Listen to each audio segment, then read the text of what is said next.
જ વાંક નથી બા, આમાં તમારો કોઈ વાંક નથી। બાપુજીએ જે કર્યું, જો હું એમની જગ્યા હોઉં ને તો હું આ જ કરતો। બા, હું તમને હાથ જોડું છું, બા તમે કુંદન નિવાસ પાછા જતા રહો બા, પ્લીઝ આવું ના કરો બા। હું તને કોઈ હિસાબે અહીંયાથી નહીં જવા દઉં। આજે એક માં પોતાના દીકરાને નહીં હારે, એના માટે ભલે મારો જીવ આપવો પડે, હું આપી દઈશ, પણ હું તને નહીં જવા દઉં। ચાલ ચાલ તું, ચાલ તું, ચાલ।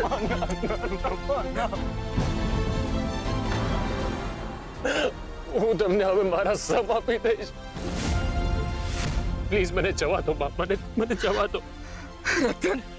રતન, હું તારા હાથ જોડું છું, તું કે તો તારા પગે પડી જાઉં છું, પણ ના જા, તું નહીં જા, નહીં। મોટી બા, મોટી બા, મોટી બા, મોટી બા, કુંદન, મોટી બા, કુંદન, સરગમ, જોને મોટી બા કશું બોલતા નથી, શું થયું એમને? મોટી બા, ચિંતા ના કર, એમને કઈ જ નહીં થાય। મોટી બા, આપણે એમને અંદર હા,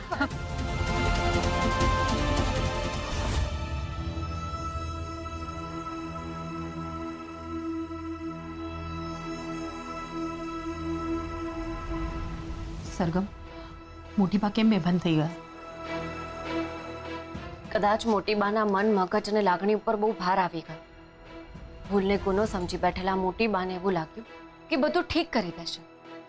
આપણે જે ઉદ્દેશ્યથી આ બધું કર્યું હતું ને, એ તો થઈ ગયો, પણ શું સરગમ? પણ આનું કોઈ ખરાબ પરિણામ ના આવે તો સારું, મને એ જ વાતનો ડર લાગી રહ્યો છે। સરગમ, તું ચિંતા નહીં કર, હંમેશા પોઝિટિવ વિચારવાવાળી વ્યક્તિ આજે નેગેટિવ બોલી રહી છે। તો શું કરું આંટી, કારણ કે આમાં કંઈ જ કહી શકાય એમ નથી। કુંદન નહીં જાગે ત્યાં સુધી હું અહીંથી નહીં જાઉં। ના બાપુજી, તમે અને ધ્વનિ જઈને આરામ કરો। ના, હું પણ અહીં જ રહીશ। ધ્વનિ પ્લીઝ, તું અને બાપુજી જઈને આરામ કરો, અમે છીએ ને। હા બાપુજી, હું છું ને સરગમ સાથે। ધ્વનિ, તું બાપુજીને લઈ જા। ઠીક છે આંટી। બાપુજી, ચાલો।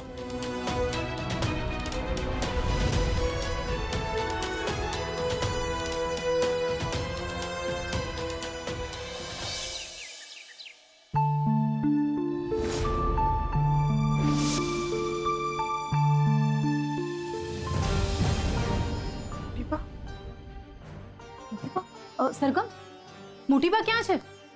સરગમ,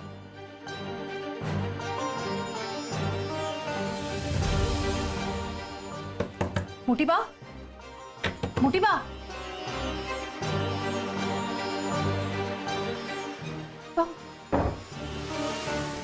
સરગમ, સરગમ, સરગમ, શું થયું વીરા આંટી? સરગમ, મોટી બા નથી મળી રહ્યા।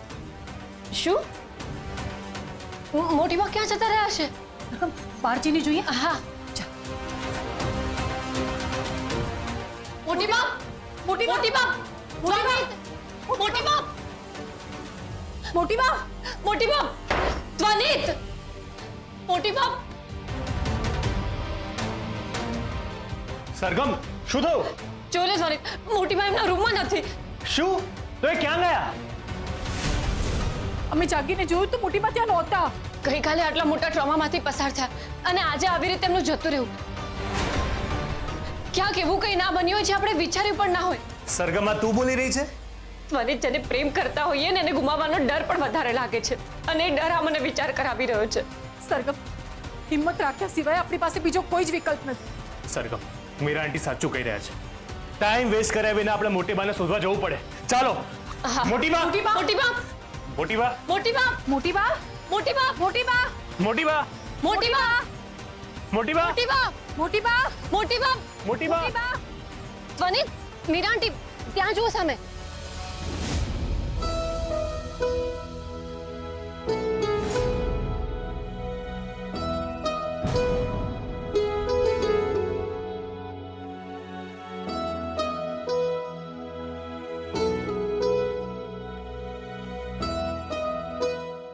હાશ, મોટી બા મળી ગયા. ભગવાનનો ખૂબ ખૂબ આભાર. જો મોટી બા કુંદન નિવાસનું બોર્ડ સરખું કરી રહ્યા છે. મનમાં તો ખૂબ જ ચિંતા થવા લાગી હતી. એક મિનિટ, કોઈ કંઈ ના બોલતા, આપણે ત્યાં જઈને જોઈએ. ઓકે.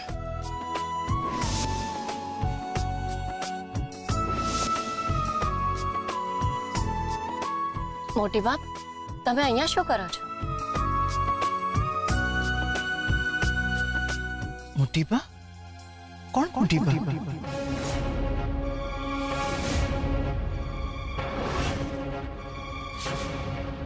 એ મોટી બા જે આ ઘરનો આધાર છે, અમારી ઓળખ છે. એ મોટી બા જેમણે પોતે ત્યાગ અને બલિદાન આપીને આ ઘરના સંતાનોમાં સંસ્કારોનું સિંચન કર્યું છે. એ મોટી બા જેનું નામ કુંદન ઝવેરી છે અને જે ખરા અર્થમાં કુંદન છે.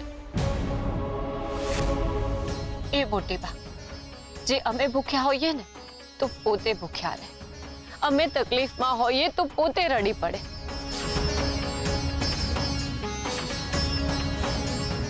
જેમના સુખ અને દુઃખ અમારા પર જ આધાર રાખે છે.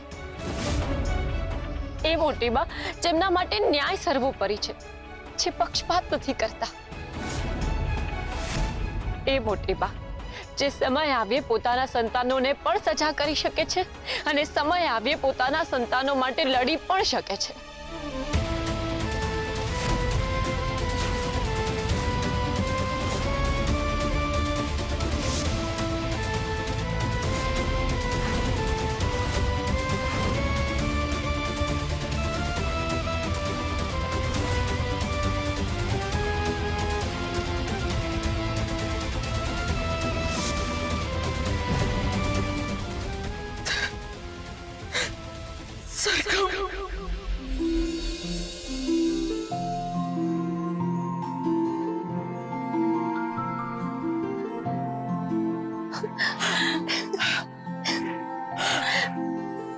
મોટી બા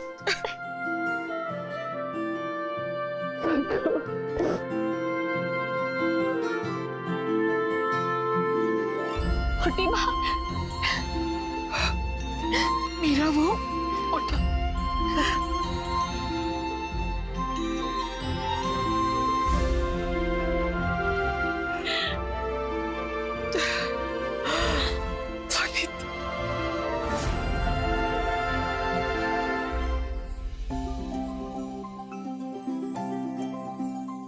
તો આ કુંદન નિવાસનું બોર્ડ જરા હલી ગયું હતું, તો હું એને ઠીક કરી રહી હતી. મોટી બા આજે દિવાળીનો દિવસ છે, તો આપણે બધા ભેગા મળીને પહેલાની જેમ દિવાળીને ઉજવીએ. મોટી બા, આપણું એટલે કુંદન નિવાસનું સેલિબ્રેશન એવું હોય કે બધા જુએ. તો પછી આપણે દિવાળી કેવી રીતે ઉજવતા હતા? રંગોળી બનાવીને, આસો પાલવના તોરણ બાંધીને, અને તમારા હાથની મીઠાઈ બનાવીને. અને આ બધાની શુભ શરૂઆત અમે તમારા હાથેથી જ કરતા હતા. મોટી બા, તમને યાદ નથી?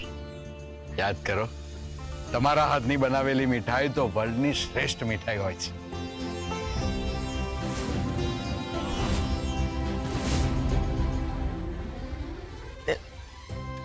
મને બહુ યાદ નથી આવતું. મોટી બાપ કોઈ વાંધો નહીં, તમે મન ઉપર બહુ ભાર ના લો. આપણે બધા રંગોળી બનાવવાથી શરૂઆત કરીએ. હા હા, ચાલો.